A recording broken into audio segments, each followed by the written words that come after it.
Hello students.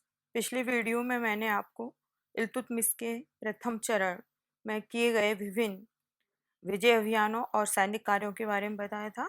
आज मैं उसके प्रशासनिक कार्यों के बारे में बताऊंगी जो उसने द्वितीय चरण के दौरान किए थे। उसमें सबसे पहला कार्य आता है चालीसा का गठन। सिंहासन आरोहण के पश्चात इल्तुतमिश को कुतुबी व मुइज्जी अमीरों के विरोध का सामना करना पड़ा था।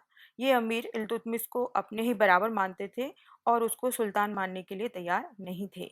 अतः इल्तुतमिश ने प्रशासन पर अपनी पकड़ मजबूत करने के लिए और अमीरों के वर्चस्व से मुक्ति पाने के लिए अपने तुर्कदास अधिकारियों के एक दल का गठन किया, जो 40 गुलामों के दल के नाम से जाना जाता है। जियाउद्दीन बन्नी ने इस दल को तुर्काने चहलगानी के नाम से पुकारा है। चालीसा के सदस्य पूर्ण रूपेण इल्तुतमिश के नियंत्रण में थे तथा उसके प्रति वफादार थे। इनकी नियुक्ति सभी प्रमुख प्रशासनिक व सैनिक पदों पर की गई। विरोधी कुतुबी व मुअज्जी अमीरों को या तो युद्ध में मार डाला गया या उन्हें पद से हटा दिया गया। इस प्रकार प्रशासन पर इल्तुतमिश की पकड़ मजबूत हो गई। दूसरा है इक्ता प्रथा का प्रचलन। इक्ता एक अरबी शब्द है जिसका अर्थ है भूमि। इक्ता भूराजस्व वसूली के लिए दिया गया क्षेत्र था जो सैनिक अथवा अमीर किसी को भी दिया जा सकता था। बाद में इक्ता प्रांतों में विभक्त हो गए। इक्ता के अधिकारी इक्तेदार कहलाते थे। इक्ता दो प्रकार की होती थी, प्रांतीय स्तर की बड़ी इक्ता और कुछ गांव के रूप में छोटी इक्ता। बड़ी इक्ताओं के इक्तेदार प्रांतीय गवर्नर के रूप में होते थे, जिन्हें मुक्ता या वली भी कहा जाता था। मुक्ता अपने प्रदेश की रक्षा के साथ ही शांति एवं व्यवस्था बनाए रखता था और आवश्यकता पड़ने पर केंद्रीय सरकार को सैनिक सेवा भी देता था। अपने क्षेत्र में भू राजस्व वसूली तथा न्याय करना मुक्ता का मुख्य कार्य था। भू राजस्व में से अपना वेतन, सेना और प्रशासन का खर्च काटकर शेष राशि केंद्रीय कोष में भेजता था। छोटे इक्तेदार भू राजस्व अनुदान के रूप में होते थे, जो सैनिक सेवा के बदले दिए जाते थे। छोटे इक्ते उनको उनसे केवल भू राजस्व वसूल करने का अधिकार होता था और उनको किसी प्रकार का प्रशासनिक दायित्व नहीं निभाना पड़ता था। भारत में इक्ता प्रथा के प्रचलन का श्रेय इल्तुतमिश को दिया जाता है। अगला है मुद्रा प्रणाली। इल्तुतमिश ने भारत में शुद्ध अरबी ढंग के सिक्के चलाए। उसने चांदी का एक नया सिक्का चलाया जिसे टंका कहा जाता था। उसका तोल 175 ग्रेन था। छोटे सिक्के के रूप में उसने तांबे के जीतल प्रचलित किए।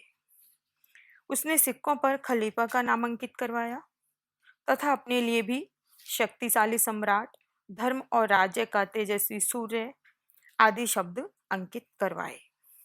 इल्तुतमिश पहला सुल्तान था जिसके सिक्के पश्चिमी देशों के सिक्के के समान थे। उसने विदेशी सिक्कों की भांति टंकों पर टकसाल का नाम लिखने की परंपरा को भारत में प्रचलित करवाया। अगला है न्याय व्यवस्था। इल्तुतमिश ने अपने राज्य में न्याय के उचित प्रबंध किए। उसने राजधानी तथा सभी प्रमुख नगरों में न्याय के लिए काजी व अमीर ए दाद की नियुक्ति की। सुल्तान न्याय का स्रोत था। अंतिम निर्णय उसी के द्वारा किया जाता था। इब्न बतूता ने इल्तुतमिश की न्याय व्यवस्था के संबंध में लिखा है कि सुल्तान के महल के सम्मुख संगमरमर के दो सिंह बने हुए थे, जिनके गले में घंटियां लटकी हुई थी। पीड़ित व्यक्ति इन घंटियों को बजाता था। उसकी फरियाद सुनकर तुरंत न्याय की व्यवस्था की जाती थी। लाल वस्त्र न्याय का प्रतीक माना जाता था। न्याय चाहने वाले व्यक्ति को लाल वस्त्र धारण करना पड़ता था। सुल्तान के बाद काजी उल कुजात सर्वोच्च न्यायाधिकारी था। अगला खलीफा से मान्यता पत्र की प्राप्ति। इल्तुतमिश ने 1229 ईस्वी में बगदाद के खलीफा से सुल्तान पद का मान्यता पत्र प्राप्त किया। खलीफा ने उसको खिलत भेजकर दिल्ली सल्तनत को एक स्वतंत्र इस्लामी राज्य तथा इल्तुतमिश को उसका शासक स्वीकार किया। यद्यपि एक औपचारिकता मात्र थी, किंतु इससे सुल्तान की इस्लाम जगत में बहुत प्रतिष्ठा बढ़ गई। उसकी सत्ता को धार्मिक व राजनीतिक मान्यता दोनों प्राप्त हो गई। अगला है उत्तराधिकार की नियुक्ति। इल्तुतमिश ने अपने बड़े पुत्र नासिरुद्दीन महमूद को अपना उत्तराधिकारी घोषित किया था, किंतु उसकी 1229 में असामयिक मृत्यु हो गई। अतः अब उसके सामने उत्तराधिकारी की समस्या उत्पन्न हो गई, क्योंकि उसके जो बाकी के पुत्र थे वो बहुत अयोग्य थे और विलासी थे।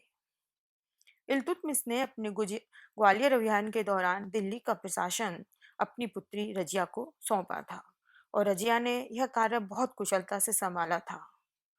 तो जब वह वापस लौटा तो उसने यह आदेश दिया कि वह रजिया को उत्तराधिकारी बनाने के लिए मनोनयन पत्र तैयार करे। उसने है अपने जो मोहम्मद दबीर था उसको यह आदेश दिया था। उसका कहना था इस संबंध में कि मेरे जो बाकी पुत्र हैं वो भोग विलास में लीन हैं, वो कोई भी शासन करने के योग्य नहीं है और वो उस राज्य का शासन नहीं संभाल सकते।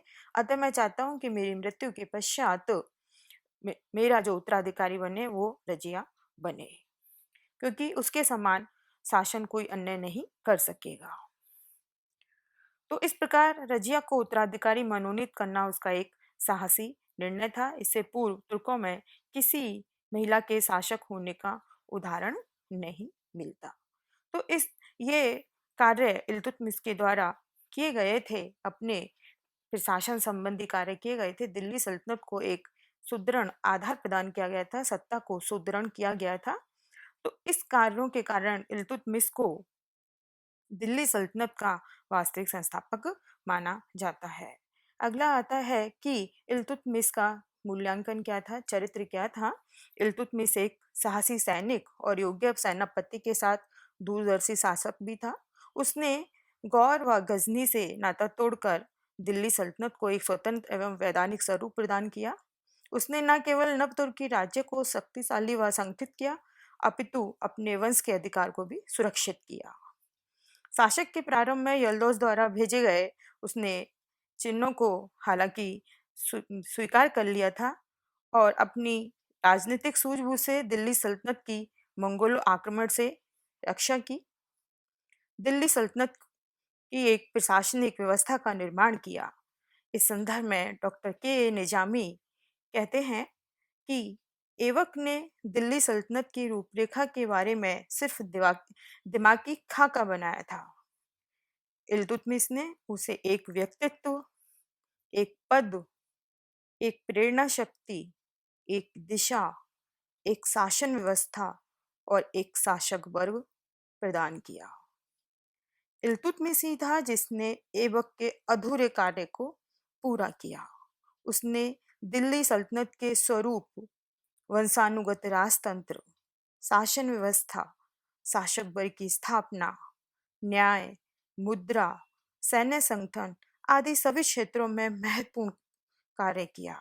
उसने बगदाद के खलीफा से मान्यता पत्र प्राप्त करके राजनीतिक एवं धार्मिक रूप से अपने पद को मजबूती प्रदान की। इस कारण डॉक्टर ईश्वरी प्रसाद शर्मा, डॉक्टर हबीबुल्ला आदि सभी उसे गुलाम वंश का वास्तविक संस्थापक मानते हैं। इल्तुतमिश ने विभिन्न प्रकार के इमारतों का निर्माण करवाया था। इल्तुतमिश ने सर्वप्रथम दिल्ली में एक मदरसे की स्थापना की और मोहम्मद गौरी के नाम पर उसका नाम मदरसा ए मुअज्जी रखा। इल्तुतमिश के शासनकाल में दिल्ली कलाकारों, शिल्पकारों और विद्वानों का आश्रय स्थल था, इसलिए उस समय दिल्ली को हजरत दिल्ली भी कहा गया। उसने दिल्ली को अपनी राजधानी बनाया, वहाँ अनेक सुंदर भवनों का निर्माण करवाया। उसने कुतुबुद्दीन बख्तियार काकी के सम्मान में ऐबक द्वारा जो इमारत प्रारंभ की गई थी कुतुब मीनार, उस कुतुब मीनार का निर्माण कार्य पूरा करवाया और उस पर उसने कुतुबुद्दीन ऐबक एवं मोहम्मद गौरी का नाम अंकित करवाया। उसने दिल्ली में एक मस्जिद तथा सुल्तानगढ़ी के नाम से एक मकबरे का निर्माण करवाया। जो ये मकबरा था, ये उसके पुत्र नासिरुद्दीन महमूद की कब्र पर बनवाया गया था। भारत में प्रथम मकबरा निर्मित करने का श्रेय इल्तुतमिश को दिया जाता है। इल्तुतमिश ने बदायूं में हौज ए शमसी, शमसी ईदगाह, जामा मस्जिद का निर्माण करवाया। तो इस प्रकार उसके द्वारा बहुत सारी इमारतों का निर्माण करवाया गया था। तो सारांशतः इल्तुतमिश एक उदार एवं योग्य शासक था। अपनी योग्यता के कारण ही वह एक सामान्य दास से सुल्तान बना। उसने भारत के नवोदित मुस्लिम राज्य को बिखरने से बचाया, उसको सुदृढ़ आधार प्रदान किया, जो आगे आने वाले 300 वर्षों तक कायम रहा।